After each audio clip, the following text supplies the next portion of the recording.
A tram is a rail vehicle which runs on tracks along public urban streets, and also sometimes on a segregated right-of-way. The lines and networks operated by tramcars are called tramways. Tramways powered by electricity, the most common type historically, were once called electric street railways. However, trams were widely used in urban areas before the universal adoption of electrification. Other methods of powering trams are listed below under history. Tram lines may also run between cities and/or towns, and/or partially grade-separated even in the cities. Very occasionally, trams also carry freight. Tram vehicles are usually lighter and shorter than conventional trains and rapid transit trains, but the size of trams is rapidly increasing. Some trams may also run on ordinary railway tracks. A tramway may be upgraded to a light rail or a rapid transit line. Two urban tramways may be connected to an interurban, etc. For all these reasons, the differences between the various modes of rail transportation are often indistinct. In the United States, the term tram has sometimes been used for rubber-tied trackless trains,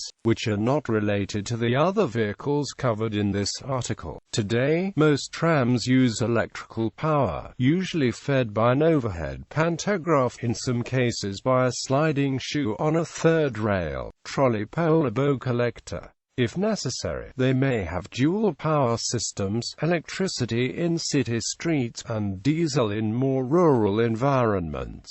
Trams are now included in the wider term light rail, which also includes segregated systems.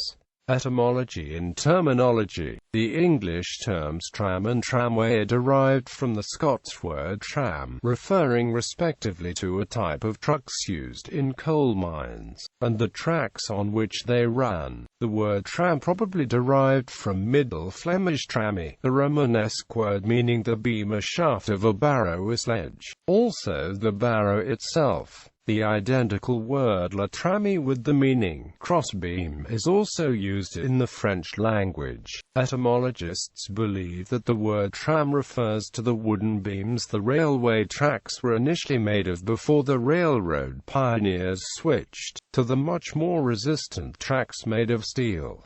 The word tramcar is attested from 1873. Although the terms tram and tramway have been adopted by many languages, they are not used universally in English. North Americans prefer streetcar, trolley, or trolley car. The term streetcar is first recorded in 1840, and originally referred to horse cars. When electrification came, Americans began to speak of trolley cars or later, trolleys. A widely held belief holds the word to derive from the troller, a four-wheeled device that was dragged along dual overhead wires by a cable that connected the troller to the top of the car and collected electrical power from the overhead wires. This portmanteau derivation is, however, most likely folk etymology. Trolley and variants refer to the verb troll, meaning roll, and probably derived from Old French. And cognate uses of the word were well established for hand carts and horse drayage, as well as for nautical uses. The troller design frequently fell off the wires, and was soon replaced by other more reliable devices. The trolley pole and notably the bow collector. Both were fitted to the top of the car and were spring-loaded in order to keep, respectively, a small trolley wheel, a grooved lubricated skate mounted at the top of the pole, or a steel rod forming the top of the bow firmly in contact with the underside of the overhead wire.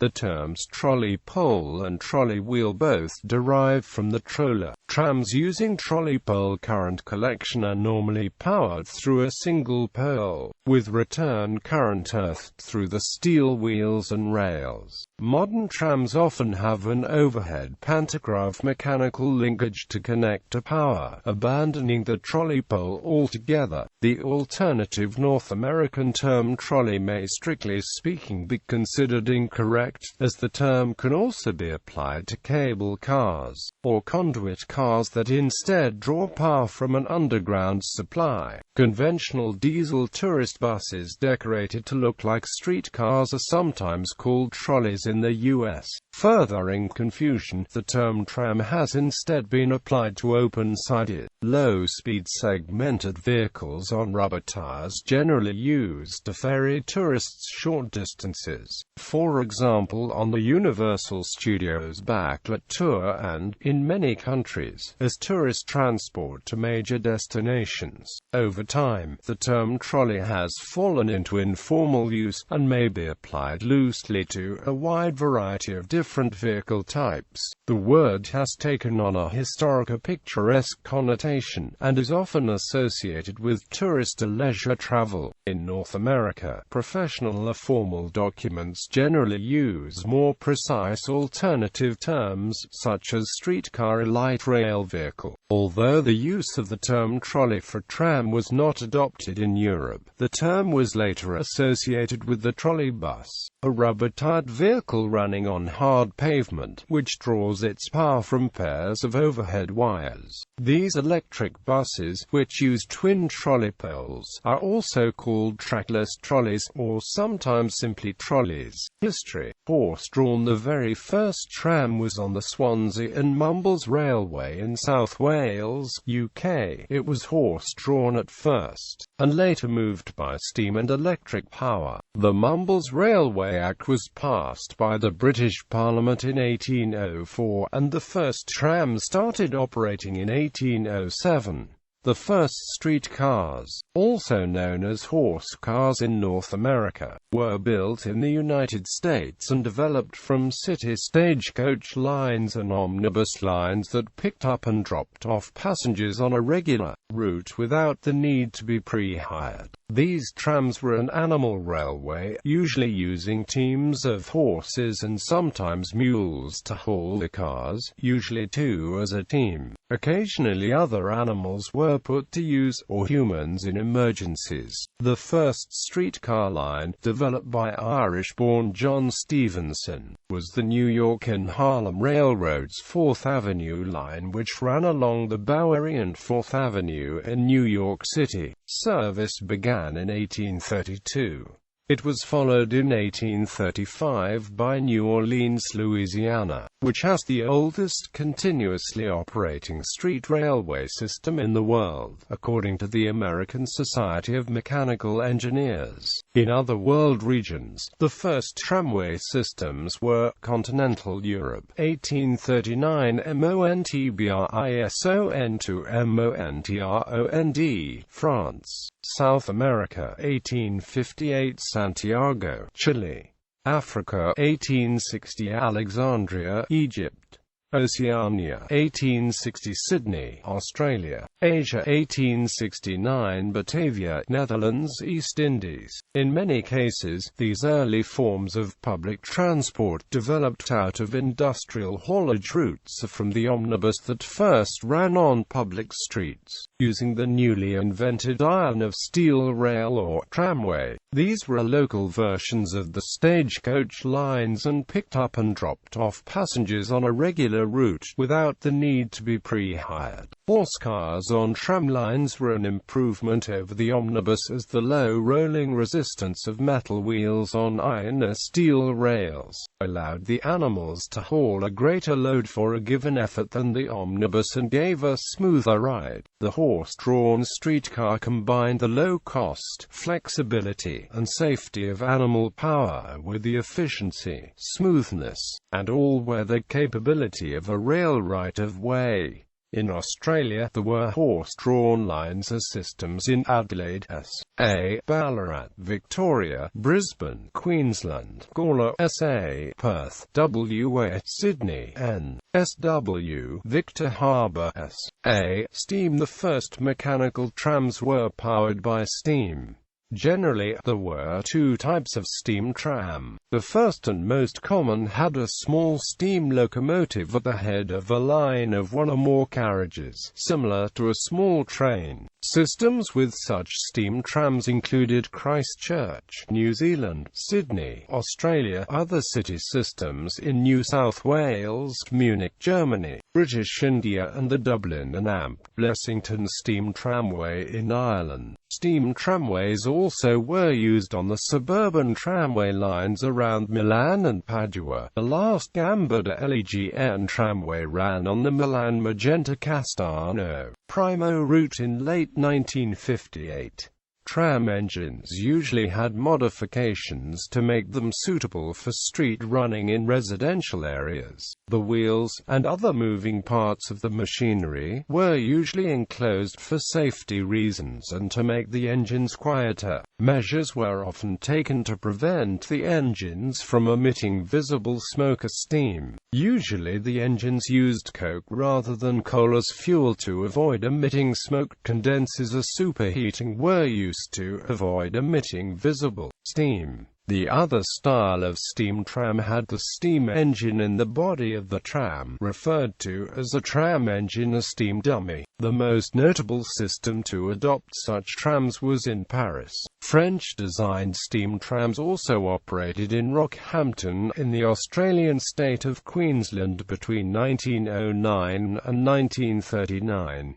Stockholm, Sweden, had steam tram line at the island of Södermalm between 1887 and 1901. A major drawback of this style of tram was the limited space for the engine, so that these trams were usually underpowered. Cable-hauled. The next motive system for trams was the cable car, which was pulled along a fixed track by a moving steel cable. The power to move the cable was normally provided at a powerhouse site a distance away from the actual vehicle. The first practical cable car line was tested in San Francisco in 1873. Part of its success is attributed to the development of an effective and reliable cable grip mechanism to grab and release the moving cable without damage. The second city to operate cable trams was Dunedin in New Zealand, from 1881 to 1957. From 1885 to 1940, the city of Melbourne, Victoria, Australia operated one of the largest cable systems in the world, at its peak running 592 trams on 75 kilometres of track. There were also two isolated cable lines in Sydney, New South Wales, Australia, the North Sydney Line from 1886 to 1900, and the King Street Line from 1892 to 1905. New York City developed at least 7 cable car lines. A line in Washington, D.C. ran to Georgetown. Los Angeles also had several cable car lines, including the 2nd Street Cable Railroad, which operated from 1885 to 1889, and the Temple Street Cable Railway, which operated from 1886 to 1898. The most extensive cable system in the U.S. was in Chicago between 1882 and 1906, in Dresden, Germany, in 1901, an elevated suspended cable car following the Eugen Lang and one-railed floating tram system started operating. Cable cars operated on Highgate Hill in North London and Kennington to Brixton Hill in South London. They also worked around Upper Douglas in the Isle of Man from 1897 to 1929. Cable cars suffered from high infrastructure costs since an expensive system of cables, pulleys, stationary engines and lengthy underground vault structures beneath the rails had to be provided. They also required physical strength and skill to operate, and alert operators to avoid obstructions and other cable cars. The cable had to be disconnected at designated locations to allow the cars to coast by inertia. For example, when crossing another cable line, the cable would then have to be picked up to resume progress, the whole operation requiring precise timing to avoid damage to the cable and the grid mechanism. Breaks and frays in the cable, which occurred frequently, required the complete cessation of services over a cable route while the cable was repaired. Due to overall wear, the entire length of cable would have to be replaced on a regular schedule. After the development of reliable electrically powered trams, the costly high-maintenance cable car systems were rapidly replaced in most locations. Cable cars remained especially effective in hilly cities, since the non-driven wheels would not lose traction as they climbed or descended a steep hill. The moving cable would physically pull the car up the hill at a steady pace, unlike a low-powered steam or horse-drawn car. Cable cars to have wheel brakes and track brakes, but the cable also helps restrain the car to going downhill at a constant speed. Performance in steep terrain partially explains the survival of cable cars in San Francisco. However, the extensive cable car system of Chicago operated over a large, relatively flat area. The San Francisco cable cars, though significantly reduced in number, continued to perform a regular transportation function, in addition to being a well-known tourist attraction. A single cable line also survives in Wellington, New Zealand. A third system, actually two separate cable lines with a shared power station in the middle, operates from the Welsh town of Llandudno up to the top of the Great Orme Hill in North Wales, UK. Hybrid funicular electric. The Opacina tramway in Trieste operates a hybrid funicular electric system. Conventional electric trams are operated in street running and on reserved track for most of the route. However, on one steep segment of track, they are assisted by cable tractors, which push the trams uphill and act as brakes for the downhill run. For safety, the cable tractors are always deployed on the downhill side of the tram vehicle. Electric trams were first experimentally installed in St. Petersburg, Russia, invented and tested by Fyodor Pirotsky as early as 1880.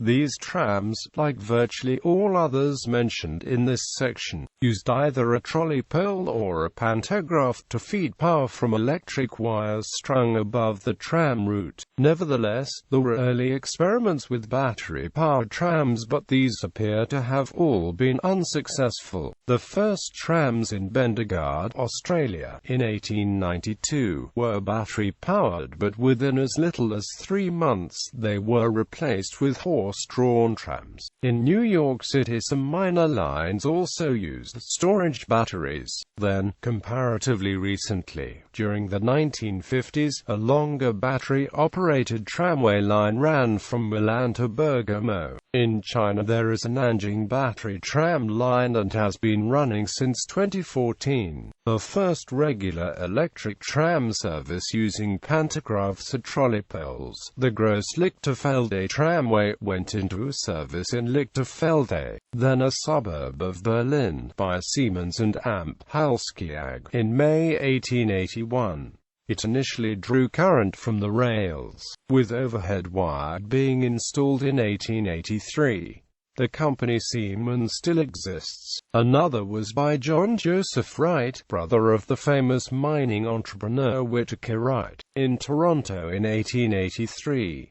Earlier installations proved difficult or unreliable. Siemens line, for example, provided power through a live rail and a return rail, like a model train, limiting the voltage that could be used, and providing electric shocks to people and animals crossing the tracks. Siemens later designed his own method of current collection, from an overhead wire, called the bow collector. In 1883, Magnus Falk constructed his 2-feet gauge Volks electric railway along the eastern sea front at Brighton, England. This 2-kilometer line, regauged to 2 feet 9 inches in 1884, remains in service to this day, and is the oldest operating electric tramway in the world. The first tram for permanent service with overhead lines was the Mödling and Hinterbrühl tram in Austria. It began operating in October 1883, but was closed in 1932. Multiple functioning experimental electric trams were exhibited at the 1884 World Cotton Centennial World's Fair in New Orleans, Louisiana, but they were not deemed good enough to replace the Lamb fireless engines that then propelled the St. Charles Avenue streetcar in the city. In the United States, electric trams were first tested in service in Richmond, Virginia, in 1888. In the Richmond Union Passenger Railway built by Frank J. Sprague, though the first commercial installation of an electric streetcar in the United States was built in 1884 in Cleveland, Ohio, and operated for a period of 1 year by the East Cleveland Street Railway Company. The first electric street tramway in Britain, the Blackwell Tramway, was opened on the 29th of September 1885 using conduit collection along Blackpool Promenade. Since the closure of the Glasgow Corporation Tramways in 1962, this has been the only first-generation operational tramway in the UK, and is still in operation in a modernised form. Sarajevo built a city-wide system of electric trams in 1885. Budapest established its tramway system in 1887, and its ring line has grown to be the busiest tram line in Europe, with a tram running every 60 seconds at rush hour. Bucharest and Belgrade ran a regular service from 1894. Ljubljana introduced its tram system in 1901. It closed in 1958. In Australia there were electric systems in Sydney, Newcastle, Geelong, Ballarat, Bendigo, Brisbane, Adelaide, Perth, Fremantle, Kalgoorlie, Leonora, Hobart and Launceston. By the 1970s, the only tramway system remaining in Australia was the extensive Melbourne system, other than a few single lines remaining elsewhere. The Glenelg tram, connecting Adelaide to the beachside suburb of Glenelg, and tourist trams in the Victorian goldfield cities of Bendigo and Ballarat. An unusual line that operated from 1889 to 1896 connected Box Hill, then an outer suburb of Melbourne, to Doncaster, then a favoured picnic spot. In recent years the Melbourne system, generally recognised as one of the largest in the world, has been considerably modernised and expanded. The Adelaide line has also been extended to the entertainment centre, and there are plans to expand further. In 1904 trams were put into operation in Hong Kong. The Hong Kong Tramway is still in operation today and uses double-decker trams exclusively. Gas trams. In the late 19th and early 20th centuries, a number of systems in various parts of the world employed trams powered by gas, naphtha gas or coal gas in particular. Gas trams are known to have operated between Alphington and Clifton Hill in the northern suburbs of Melbourne, Australia, in Berlin and Dresden, Germany, in Estonia, between Jelenia Góra, Sieplus, and Sobieso in Poland, and in the UK at Lytham St Anne's, Neath, and Trafford Park, Manchester. On the 29th of December 1886, the Melbourne newspaper The Argus reprinted a report from the San Francisco Bulletin that Mr. Noble had demonstrated a new motor car for tramways with success. The tramcar, exactly similar in size, shape, and capacity to a cable grip car, had the motive power of gas, with which the reservoir is to be charged once a day at power stations by means of a rubber hose. The car also carried an electricity generator for lighting up the tram and also for driving the engine on steep grades and effecting a start. Comparatively little has been published about gas trams. However, research on the subject was carried out for an article in the October 2011 edition of The Times, the historical journal of the Australian Association of Timetable Collectors, now the Australian Timetable Association. A tram system powered by compressed natural gas was due to open in Malaysia in 2012, but as of June 2016 there was no evidence of anything having happened. News about the project appears to have dried up. Other power sources in some places, other forms of power were used to power the tram. Hastings and some other tramways, for example Stockholm's Sparviga in Sweden and some lines in Karachi, used petrol trams. Paris operated trams that were powered by compressed air using the McCarthy system. Galveston Island Trolley in Texas operated diesel trams due to the city's hurricane-prone location, which would result in frequent damage to an electrical supply system. Although Portland, Victoria promotes its tourist tram as being a cable car, it actually operates using a hidden diesel motor. The tram, which runs on a circular route around the town of Portland, uses dummies and salons formerly used on the extensive Melbourne cable tramway system and now beautifully restored. In March 2015, China South Rail Corporation demonstrated the world's first hydrogen fuel cell vehicle tramcar at an assembly facility in Qingdao. The chief engineer of the CSR subsidiary CSR Sifang Co. Limited, Liang Qianing, said that the company is studying how to reduce the running costs of the tram.